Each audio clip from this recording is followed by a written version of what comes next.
Explicació de vot, iniciativa. Moltes gràcies, senyor alcalde. Bé, jo com a Alejandro vinc a fer política, si no, no vindria. I per tant, aquest discurs que no fem política i tal, la veritat és que comença a fer olor. I bé, cada vegada que vostè intenta ficar bretxes al quadripartit i que tant mana tu i tu no pots presentar-la i tal, vostè ha fet el ridícul més espantós així per no esperar a saber-ho. I jo podria dir-li, per què Paula Sánchez de León no es portaveu i l'han ficat delegada i per què no dimitís, quins acords tenen en el seu partit i aquesta gran coalició de dretes que és el Partit Popular? I no li ho dic, vull dir, cada un crec que en el seu partit fa allò que li dóna la gana. Vostè mos tatxa de pancartistes.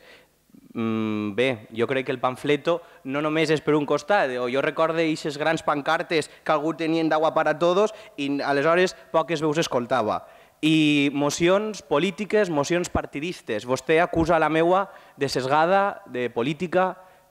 Què me diu d'una moció que no demana la dimissió de Paula Sánchez de León per l'únic motiu que és del Partit Popular? Clarament està sesgada, clarament és partidista i clarament busca contentar una miqueta, però no dir massa per si acas me criden de València, línia directa a la seu regional que vostè dia. I després, com bé explicava Alejandro, no vulguin vostès ara tirar la culpa als manifestants.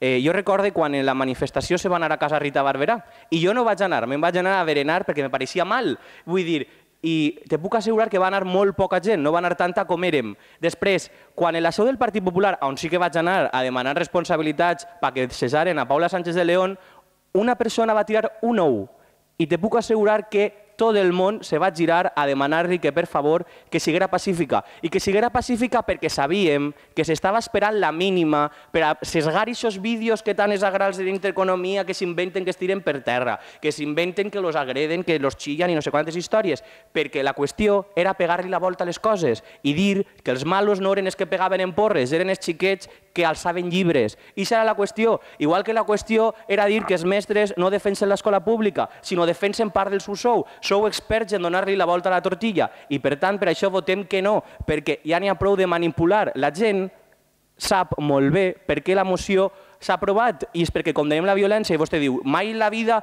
no s'ha condenat la violència. En la primera moció s'ha condenat, per tant, ha quedat condenada. Per tant, vostès s'empenyaran en dir que era constitucional i no sé quantes històries. La realitat, i te puc assegurar que no ho he vist en vídeos de YouTube només, que vaig anar, era que n'hi havia policies que depenen de la senyora Paula Sánchez de León agredint a menors d'edat, entrant al Corte Inglés en les porres, simplement per gent que demanava calefacció, que demanaven fotocòpies, que demanaven tindre la seva educació pública garantida, perquè tot el món no pot. I per últim, vostè parla molt de l'educació concertada. El primer pas per a defensar-la és pagar, i vostè que tant parla de pancartes, crec que pancartes a les escoles concertades el Partit Popular té unes quantes perquè paguen. Moltes gràcies.